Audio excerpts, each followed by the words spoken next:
Hey guys, welcome back to another Robbie John tutorial for Roblox Studio and how to make a tool. Essentially, in my last video, I had the Buster Sword as a model, and if you want, you can grab that model from the previous video and watch to see how you put them together. Once you get that, you can go into the toolbox here, and then you can go into My Models, and the Buster Sword should pop up. Basically, when you grab it, you want to make sure that you weld everything back together, because welds don't really save over through models, and make sure none of it is anchored. And then you can do what we did in the first tutorial, where you can move the grip around and all that good stuff. So basically, in this tutorial, we're going to make it so that you have an idle animation. So when you're standing still, you have like a stance, sort of. And we're going to try to mimic the one from Final Fantasy that Cloud usually has during battle.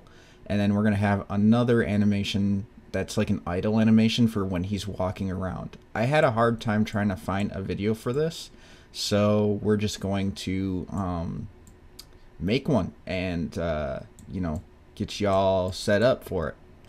So first things first, to animate the character that you want to have do it, what you can do is you go into your workspace here, and because my guy already has the tool out, if you open up my character, the tool will be inside of the character, right? So you want to copy the character, and then when you hit stop, you can paste that character into play, and he'll have the sword here. Now that we have our character with his sword, or tool, whatever you're trying to use, we're going to make our idle animations. I'm going to speed through it, but just keep in mind when you're making an idle animation, the beginning of the animation has to match the ending exactly. So let's get started by going to plugins, and you can go to the animation editor, or if you're familiar with Moon Animator, you can do that yourself as well.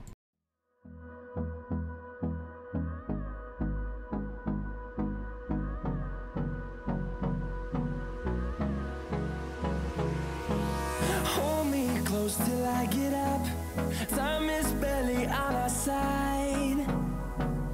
I don't wanna waste what's left. The storms we chase are leading us, and love is all we'll ever trust. Yeah, no, I don't wanna waste what's left. And on we'll go, through the wastelands, through the highways, till my shadow turns to sun rays.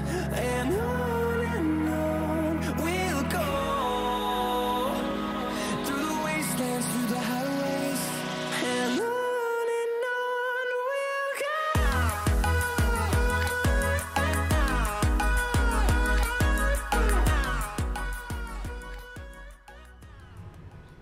Alright guys, now that we're done with our animation, you want to make sure that the animation is looped, because what happens is you want to have like a nice smooth bouncing effect, like he's breathing, and basically from there on you can say that it's done. You want to go to these three dots here, make sure that you set your animation priority. It literally goes from highest priority here, action, up to lower. So I just set mine as action just because it's I don't know, it's just a higher priority and it works fine in my script. And then you just have to publish out to Roblox. And if you haven't created an animation already for it, you just create and make your own title for it, whatever you want to name it. You don't have to put a description, and then you just submit it. Otherwise, if you already have one, you can overwrite one. And then I had one that was made before. If you didn't see at the beginning of the animation process, I already had one. I just recreated it. So you just you click on the cloud stance, you submit it, and then the same thing will pop up whenever you create one. You'll have your basically where it is in your library and what the code is. You want to take the ID. This is the ID, the specific ID of your animation, and you can just copy that. And then what you do is you go back into your tool and make sure that you have an animation inside of the handle. You can call it whatever you want. I just call it as idle, and then you can just Control V and copy it in there and just hit enter, and it'll fill it in for you. Same with idle moving. You want to have something that's looping and looks nice, and we'll go on from there. I'll just take mine that I had already created and paste it in here when I'm done showing you what I got going on. So yeah, that's that. Alright guys, we've made it to the juice of the video where we have the scripting of how everything kind of works and is put together. I know a lot of people really do enjoy scripting, and then a lot of people don't, and they just kind of want the juice. But we're just going to kind of go through things step by step so you have a better understanding of how the script works. Okay? So basically at the beginning, you want to define your tool that you're trying to work with, which is here in your starter pack. So you want to go to the script. This is the script that's inside, and the parent, and you get the tool. My root is literally going to be the humanoid root part, which is part of the tool, which you can get defined through the tool. So if you go here, you can see that it's defined right here, and you use the tool and the parent to find the humanoid root part. Then down here, we're going to have an event that basically says, hey, if the player's moving or not, and then have a state. So we're going to have the state as nil, and it'll just change inside of the script. And then you have both of your animations. We'll just have them empty as well. And then you want to define the animations. So to get your idle, you go into your handle. So you go tool.handle, and then you have your idle. And when you type the stuff in, usually it will pop up what order or what's available through how you're typing. So it's really convenient. Here, I'll show you for an example. So if you go tool.handle, handle will pop up, and then idle.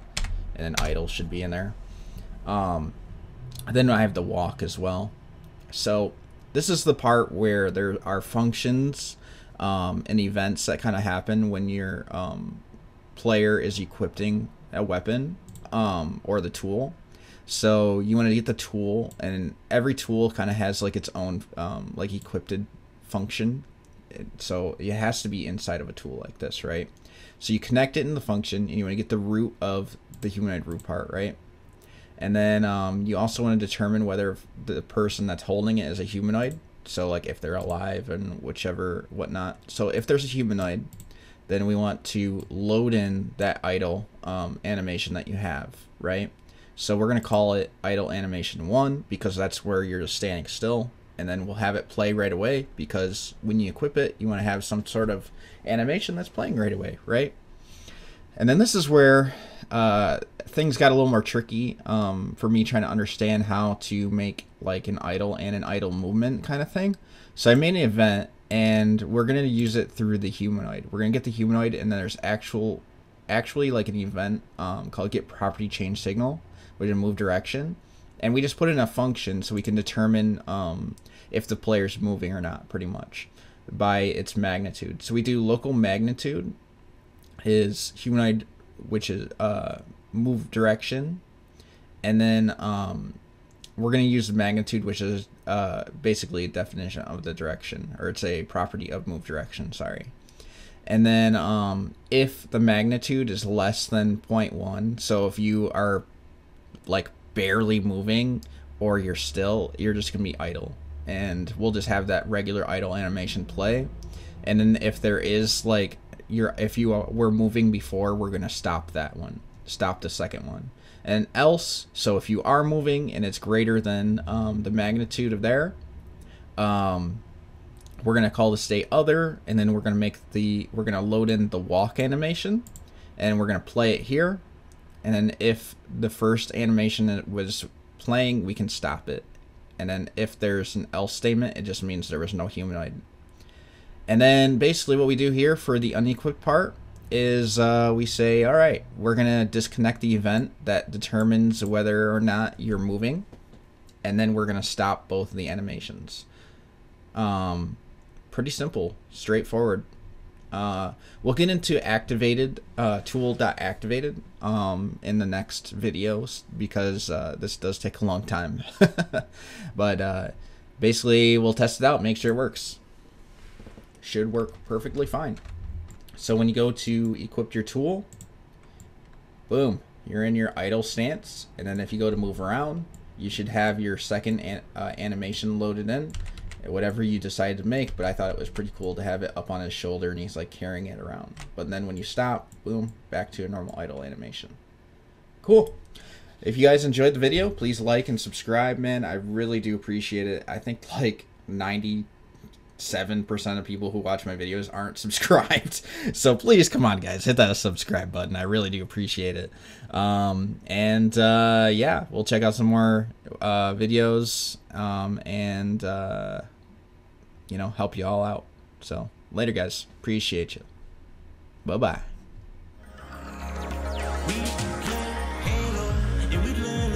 In our basement until the sun began to rise.